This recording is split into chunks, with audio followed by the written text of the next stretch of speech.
કેન્દ્ર અને રાજ્ય સરકારની નીતિઓ સામે બનાસકાંઠા જિલ્લા મહિલા કોંગ્રેસે રણસિંગુ ફૂંક્યું છે। ગેસના બાટલામાં થયેલા ભાવ વધારાના મુદ્દે મહિલા કાર્યકરોએ કલેક્ટર કચેરીએ આક્રમક વિરોધ પ્રદર્શિત કર્યો હતો। ભાજપ સરકારના રાજમાં મોંઘવારી હવે સામાન્ય જનતાની કમર તોડી રહી છે। ખાસ કરીને રાંધણ ગેસના બાટલામાં ફરી એકવાર 60 રૂપિયાનો મસમોટો ભાવ વધારો ઝીંકી દેવામાં આવતા ગૃહિણીઓનું બજેટ સંપૂર્ણપણે ખોરવાઈ ગયું છે। વધતી જતી આ મોંઘવારી સામે આજે બનાસકાંઠા જિલ્લા મહિલા કોંગ્રેસ મેદાને આવી છે। પાલનપુર ખાતે એકઠા થયેલા કોંગ્રેસના કાર્યકરોએ સરકાર વિરોધી સૂત્રોચ્ચાર કરી પોતાનો રોષ ઠાલવ્યો હતો અને નિવાસી અધિક કલેક્ટરને આવેદનપત્ર સુપ્રત કરી તાત્કાલિક ભાવ ઘટાડાની માંગ કરી હતી। આજે બનાસકાંઠા મહિલા કોંગ્રેસ સમિતિ દ્વારા મોંઘવારીના વિરોધમાં એટલા માટે આંદોલન કરવામાં આવ્યું, રેલી કાઢવામાં આવી કે મોંઘવારી કૂદકે ને ભૂસકે વધી રહે છે। કાલે 8 માર્ચ એટલે મહિલા દિવસ હતો અને 7 માર્ચે આ સરકારે ગેસના ભાવમાં 1-2 રૂપિયો નહીં ને સીધા 60 રૂપિયાનો વધારો કરી અને મોંઘવારી એટલી બધી વધારી દીધી કે બહેનોના રસોડાનું બજેટ ખોરવાઈ જાય। આજે બહેનો મજૂરીએ જાય તો એમને 250 રૂપિયા કે 300 રૂપિયા મજૂરી મળે છે અને મોંઘવારીનો માર એટલો બધો છે કે એમને ઘર ચલાવવા માટે દરરોજે 500 કે 700 રૂપિયાની જરૂર પડે તો બહેનોને ઘર કેવી રીતના ચલાવવું। આજે કિસાનોની પણ એ જ હાલત છે। કિસાનોને પણ જીએસટીમાં વધારો કરી અને એમની પણ કમર તોડી નાખવામાં આવી છે।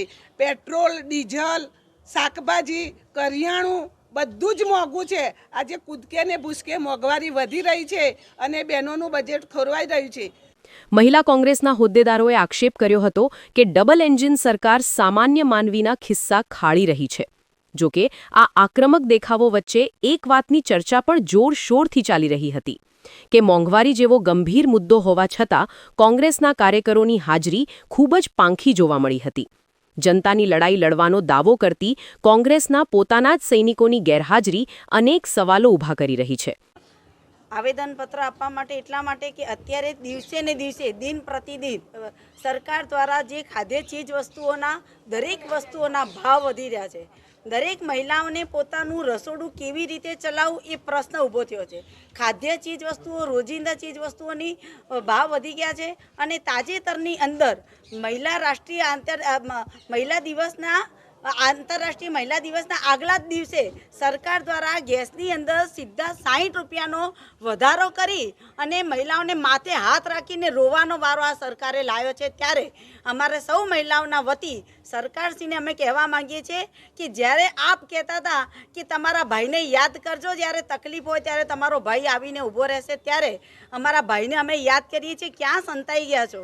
દિવસે ને દિવસે ભાવ વધારી રહ્યા છો। તમારી બહેન દીકરી એને ઘર કેવી રીતે ચલાવવું એ પ્રશ્ન થયો છે અને આવી આર્થિક વિષની અંદર ક્યાંક ને ક્યાંક પીસાઈ અને કોઈ બહેનોને આત્મહત્યા કરવાનો બી અત્યારે પરિસ્થિતિ ઊભી થઈ છે। ત્યારે આપના માધ્યમથી સરકારશ્રીને કહેવા માંગીએ છીએ કે મહિલા ઉપર થતું શોષણ, મહિલાઓ માટે થઈ આમ વધતી જતી જે મુશ્કેલીઓ દૂર કરવા માટે તાત્કાલિક આ જે ભાવ વધારો ગેસમાં પણ કર્યો છે એ પાછો ખેંચો એવી આપને વિનંતી છે। મોંઘવારી સામેની આ લડાઈ હવે કેટલું જોર પકડે છે તે તો જોવું રહ્યું, પરંતુ હાલમાં તો મહિલા કોંગ્રેસે આવેદનપત્ર આપીને પોતાની નારાજગી નોંધાવી દીધી છે। હવે જોવાનું એ રહે છે કે જનતાના આક્રોશને જોઈને સરકાર ઝૂકશે કે પછી ભાવ વધારો યથાવત રહેશે। વિનોદ સુંદેશા, પાલનપુર।